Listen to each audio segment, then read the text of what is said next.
I always thought life was about climbing ladders, not dismantling them. The day I was promoted at work, it felt like a triumphant ascent. My office, once a drab cubicle in the corner, was now a spacious, sunlit room with a view of the city skyline. I had earned this, there was no doubt. It was a testament to years of hard work, late nights, and countless coffee cups. Yet, as I settled into my new role, a nagging feeling of unease began to take root. The excitement of the promotion was overshadowed by the strange occurrences at home. It began with the phone calls. "Sarah, did you hear that?" John asked one evening as we sat on the couch, the TV flickering softly in the background. His voice was a mix of irritation and confusion. I looked up from the report I was reviewing. "Hear what?" "The phone," he said, rubbing his temple. "It rang 3 times today, and each time, no one was on the other end. It's creepy." I brushed it off. "It's probably just wrong numbers or telemarketers. It happens." But the phone calls persisted, each one adding a layer of dread to my otherwise triumphant days. I had hoped that the new house would be a fresh start. It was a beautiful property in a neighborhood we had always dreamed of, a picturesque place with blooming gardens and wide streets lined with oak trees. Moving in was supposed to be a joyous occasion, but the weight of those unexplained calls hung over us like a dark cloud. The final straw came one cold evening when the doorbell rang. I wasn't expecting anyone, and John was working late at the office. When I answered the door, a tall man in a dark suit stood there, his face partially obscured by the shadow of his hat. "Mrs. Thompson?" he asked, his voice steady and formal. "Yes," I replied cautiously. "I'm here to deliver a package," he said, handing me a small envelope. Before I could ask more, he tipped his hat and walked away. I watched him disappear into the dusk, a chill running down my spine. Inside the envelope was a single sheet of paper with no return address. The message was brief: "You're not alone." The implications were unsettling. It felt as if the walls of our new home were closing in on me, with every corner whispering secrets I wasn't privy to. Later that week, the unease turned into a tangible confrontation. I had just returned from a late meeting when John met me at the door, his expression grim. "We need to talk." "What's wrong?" I asked, feeling a twinge of anxiety. "Is it the calls again?" John's face hardened. "It's not just the calls. I've been keeping something from you. There's been a lot of tension at work, and I've been feeling distant." "What are you saying?" I demanded, my heart racing. "Are you having an affair?" John's silence spoke volumes. The realization hit me like a slap across the face. He wasn't just distant, he was detached. My promotion, the new house. None of it seemed to matter when confronted with the stark reality of his betrayal. "I didn't mean for things to get this way," John said quietly, his voice cracking. "It's just, everything's been falling apart at once, and you chose to hide from it." I shot back. "I worked hard for us, for this life, and you've been dishonest." His eyes dropped to the floor, and for a moment, I saw a flicker of regret. But it was too late. The betrayal wasn't just in the secrets he kept, but in the way he had undermined everything we had built together. The days following John's admission were a blur of anger and confusion. I spent hours pacing the new house, its once welcoming rooms now feeling cold and alien. It was as though the walls were closing in, suffocating me with every step.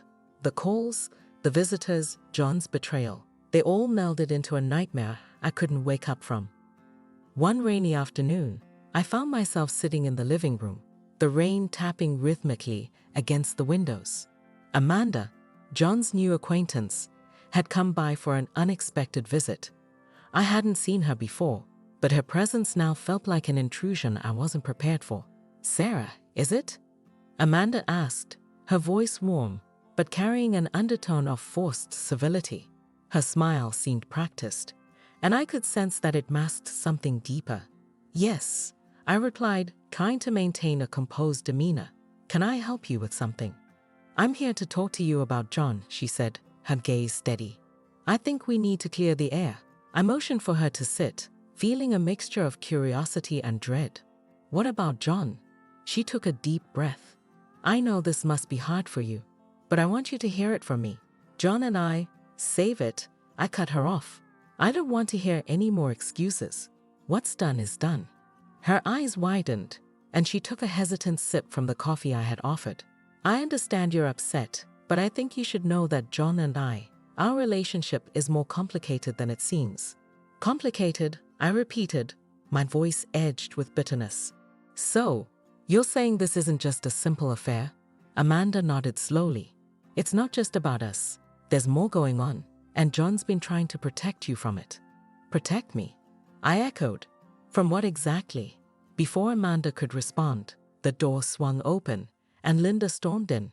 She had been a longtime friend of John's and, as far as I knew, a distant acquaintance of mine. Her face was flushed with anger, and her eyes held a fury I hadn't seen before. Sarah, we need to talk, Linda snapped, her voice vibrating with urgency. Linda, not now, I said, feeling overwhelmed. Amanda is just leaving. I'm not going anywhere, Amanda said firmly, her gaze meeting Linda's. This concerns me too. Linda looked between us, her expression shifting from surprise to suspicion. What's going on here? Amanda was just about to explain her part in this mess, I said, trying to keep my voice steady. Linda's eyes narrowed as she turned to Amanda. Explain? What's there to explain? John's already made a fool of himself. Why should we believe you? Amanda's face paled, but she held her ground. Because it's not just about John's infidelity. There's been manipulation and deceit that goes beyond what you see on the surface. Linda's anger flared. Manipulation? You think you can just waltz in here and make excuses? I could feel the tension in the room thickening, almost palpable. Linda, please, let her speak. Amanda cleared her throat, her voice trembling slightly. I didn't come here to make excuses. I came to reveal that John's actions were driven by something more than mere betrayal. There's a pattern of deceit, and you're all part of it. Linda's eyes widened. What are you talking about?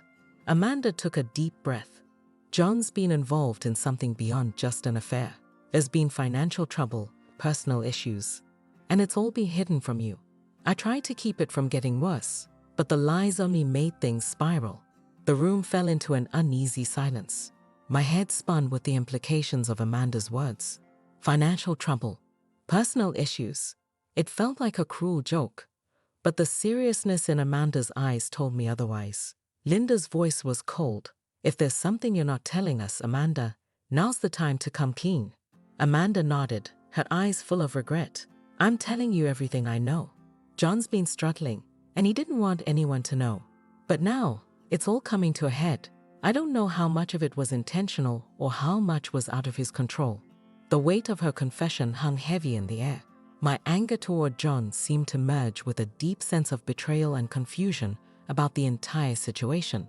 I wanted answers, clarity, but instead, I was left with more questions. Linda's face softened as she looked at me. Sarah, I'm sorry. I didn't know. I nodded, feeling the sting of her apology. None of us knew, but we need to figure out where to go from here. For now, I need to process all of this. As Amanda and Linda left, I was left alone with my thoughts. The rain continued to fall outside, its steady rhythm a backdrop to the chaos within. I knew that understanding the full extent of John's actions wouldn't erase the pain, but it might help me find a way to confront it and eventually find a path forward. I was caught between the emotional chaos of the divorce and the practicalities of starting over. The new house, which once symbolized a fresh beginning, now felt like a stage for a painful drama I had no script for. Moving out was more than just packing up boxes. It was about disentangling my life from the wreckage of my past. I spent hours sorting through our belongings, each item a bittersweet reminder of what once was. The kitchen was filled with half-empty boxes and mismatched dishes. As I'd packed, memories of dinners shared, laughter, and even the mundane routines of everyday life seemed to mock me. John called one morning. His voice was a mixture of regret and frustration. Sarah, I need to talk to you about the house. I want to discuss the terms of the divorce. I sighed, trying to maintain composure. John, we've already discussed this. It's clear what needs to be done. I know, but he hesitated. I just want to make sure everything is fair. I don't want to make things harder for you. Harder? I snapped. You think this is hard? You have no idea what this has been like for me. I'm sorry, he said quietly. I really am. I know I messed up. I ended the call, feeling a surge of anger and sadness. The last thing I wanted was to negotiate terms with someone who had caused so much pain. It felt like another layer of humiliation I had to endure. As I was packing up the bedroom, a knock on the door interrupted me. It was Linda, her face a mix of concern and sympathy. Hey, she said softly, stepping inside. I thought I'd check on you. I gestured to the chaos around me. Looks like I'm in the middle of a disaster. How are you holding up? Linda looked around and sighed. It's been rough. I didn't realize how deep the issues went with John. It's been hard to process. I know, I said, feeling the weight of our shared grief. It's like everything we thought we knew was a lie. Linda nodded, her expression one of understanding. It's tough, but I'm here to help. If you need anything, don't hesitate to ask. Her offer was a small comfort in the midst of the storm. We spent the next few hours packing and talking, her presence providing a welcome distraction from the emotional toll. As the sun began to set, casting long shadows across the living room, I felt a glimmer of gratitude for her support. Later that week, I started my new job.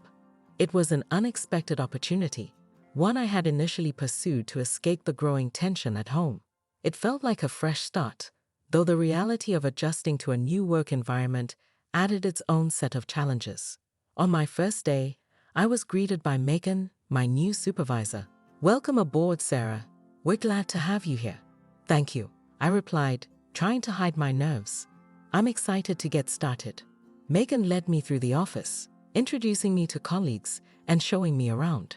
The office was a stark contrast to the corporate rigidity I was used to, a mix of modern and casual, with an open layout and vibrant decor. It felt like a breath of fresh air, a sign that things might get better.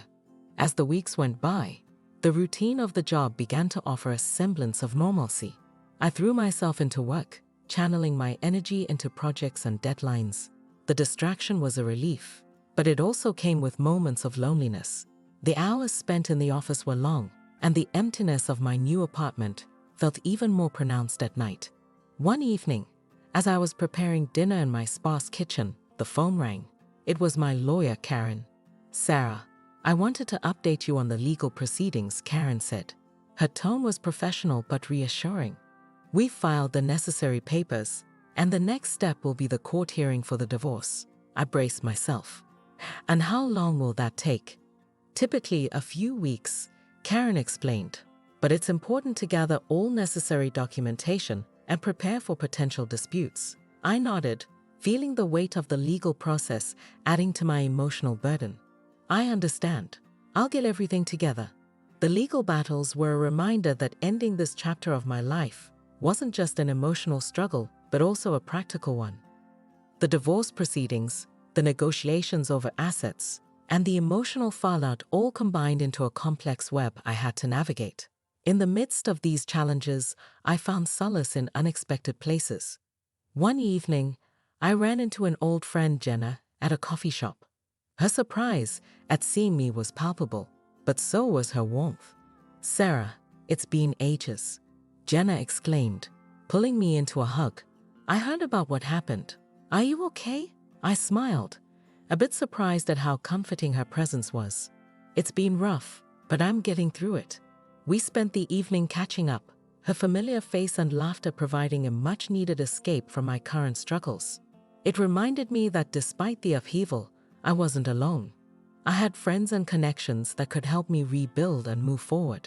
The days dragged on with a disquieting monotony as I tried to piece together the fragments of my life. Amidst the chaos, one truth became increasingly evident. The more I uncovered, the more I realized how much I didn't know.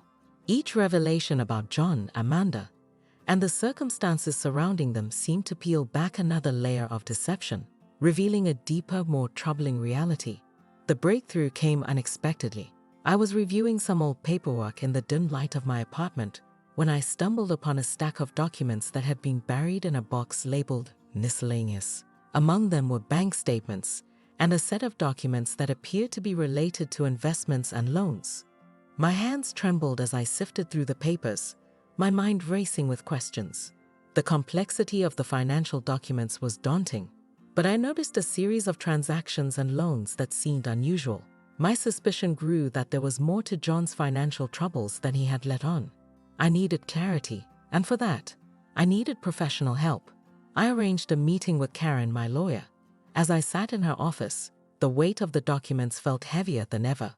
Karen, I think there's more going on with John's financial situation than we initially realized, I said, sliding the documents across her desk. Karen scanned the papers, her brows furrowing in concentration. This is extensive. It looks like there are several hidden transactions and loans here. Did John ever mention any of this to you? I shook my head, my heart sinking further. No, he kept everything from me. I knew he was in trouble, but this is beyond what I imagined. Karen nodded, her face a mix of concern and determination. This changes things. We'll need to investigate these transactions and see if they impact the division of assets or if there are any legal ramifications. The reality of John's deceit began to sink in. It wasn't just an affair. It was a systematic effort to hide financial instability and manipulate the situation to his advantage. My anger was tempered by a sense of empowerment. I was finally in a position to uncover the truth. The following week, as I began to confront the details of John's financial dealings, I received another unexpected visitor, Amanda. Her presence was a stark reminder of the tangled web of betrayal and deception. "Sarah," she said, her voice subdued as she stepped into my apartment. "I know this is a difficult time, and I'm sorry for intruding, but I need to clear the air about something." I gestured for her to sit, feeling a mixture of wariness and curiosity. "What is it now?" Amanda took a deep breath. "I wanted to tell you about John's investments and the debt he's accumulated. I've seen the documents you're looking at, and there's more I can explain." "Why should I trust you?" I asked, my tone laced with skepticism. "You were involved in all of this." "I know," Amanda said quietly, "but I never wanted to be part of the deceit. John's been hiding a lot, and I'm sorry I didn't come forward sooner. The truth is, he's been struggling with debts and investments that were more than just financial problems. It's a mess, and I didn't realize how deep it went until recently." I was taken aback. "So what you're saying is that you had no idea about the full extent of his actions?" Amanda shook her head. "No, I knew something was wrong, but I didn't grasp how bad it was. John's been trying to cover his tracks, and it's caught up with him. I want to help you make sense of it." Her offer was both surprising and suspect. "Why now?" I asked, trying to understand her motivations. "Why come to me with this information now?" "Because it's the right thing to do," Amanda said earnestly. "I've been grappling with my own role in this mess and the impact it's had on you. I want to make amends, even if it doesn't undo the damage." As Amanda left, I felt a mix of relief and skepticism. Her willingness to provide information might shed light on the full scope of John's deceit, but it also left me questioning her true intentions. In the following days, I worked closely with Karen to decipher the complex financial landscape. The more we uncovered, the clearer it became that John had been involved in a web of deceit designed to manipulate and control. The depth of his betrayal was staggering, but it also fueled my determination to seek justice. One evening, as I was sorting through more documents, Jenna called. "Hey, Sarah. I just wanted to check in. How's everything going with the divorce?" I sighed, feeling the weight of the ongoing struggle. "It's been overwhelming. I've uncovered a lot more than I expected, and it's exhausting." Jenna's voice was sympathetic. "I can't imagine how tough this must be. Just remember, you're not alone in this. You've got friends who care and want to help." Her words were a comforting reminder that amidst the turmoil, there was still support and understanding. As the days turned into weeks, the aftermath of the divorce and the tangled mess of John's deceit began to recede into a semblance of normalcy. My life had transformed drastically over the past months, and I was slowly learning to navigate this new reality with a blend of trepidation and hope. Rebuilding wasn't just about creating a new daily routine. It was about rediscovering who I was outside the confines of a failed marriage. I threw myself into work, finding solace in the predictability of my new job. The office became a refuge, a place where I could focus on tasks and deadlines without the constant reminder of my personal upheavals. Yet, despite the relative calm, a sense of emptiness lingered, echoing through the quiet moments of my apartment. One morning, I received a call from Linda. "Hey, Sarah, how's everything going?" I leaned against my kitchen counter, trying to sound upbeat. "It's getting better. The new job is keeping me busy, and I'm adjusting to the new apartment." "That's good to hear," Linda said, her voice warm. "I wanted to see if you're up for a catch-up. It's been a while since we've had a proper chat." I agreed, and we met at a quaint cafe that had recently become my favorite spot. As we settled into a corner booth, Linda's presence was a comforting reminder of the friendships that had weathered the storm with me. "I've been meaning to ask," Linda began, stirring her coffee thoughtfully. "How are you really doing? I know you've been through a lot." I took a sip of my coffee, contemplating my response. "Honestly, it's a mixed bag. I'm finding moments of peace, but there are still days when the weight of everything hits me hard." Linda nodded sympathetically. "That's completely understandable. Healing takes time. But I've seen how strong you've become through all of this. It's inspiring." Her words were a balm to my soul, and I felt a renewed sense of determination. As our conversation flowed, Linda's support provided a reminder that amidst the personal struggle, there was a community that cared. In the weeks that followed, I began reconnecting with old friends, some of whom I had lost touch with over the years. Rebuilding these relationships was a vital part of my healing process. Each reunion was a step toward reclaiming a sense of normalcy and finding new sources of joy. One evening, while attending a small gathering at Jenna's house, I found myself surrounded by familiar faces and shared laughter. It was an evening of warmth and camaraderie that I hadn't realized I had missed so deeply.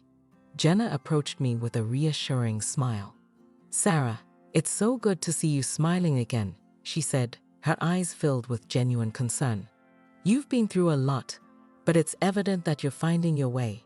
I smiled back, feeling a genuine sense of contentment. "Thank you, Jenna. It's been a journey, but I'm slowly getting there." Nights like this remind me of the things that truly matter.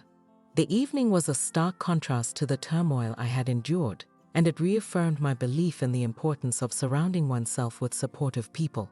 The laughter and connection were a welcome reminder of life's simpler pleasures. As the months passed, my focus shifted toward new beginnings, and I found myself opening up to the possibility of romance again. It was a cautious exploration, but one that felt right. One Saturday, I agreed to a date with a man named Daniel, whom I had met through mutual friends. The evening was a delightful departure from the routine, filled with engaging conversation and a genuine connection. Over dinner, Daniel's easygoing demeanor and thoughtful questions made me feel at ease. "So, Sarah, what's one thing you've learned about yourself through everything that's happened?" he asked, his eyes sincere. I paused, considering the question. "I've learned that I'm more resilient than I thought. Life can throw unexpected challenges, but it's how we navigate them that defines us." Daniel nodded, clearly impressed. "That's a profound realization. It's not always easy to see our own strength, but it's often there waiting to be discovered." His words resonated with me, and I felt a renewed sense of confidence in my journey.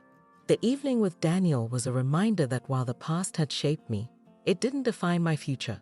One of the most significant moments of personal growth came during a heartfelt conversation with my family. After months of estrangement and misunderstanding, we had managed to bridge the gap between us. Sitting around the dinner table, I found myself reflecting on the importance of forgiveness and reconciliation. "I'm sorry for how things have been," my mother said, her voice trembling slightly. "We didn't fully understand what you were going through." I looked at her, feeling a mixture of sadness and relief. "It's been tough, but I'm glad we're working through it. It's important to me that we move forward as a family." We shared stories, laughter, and tears that night, forging new connections and mending old wounds. The experience was a poignant reminder of the value of family and the power of healing.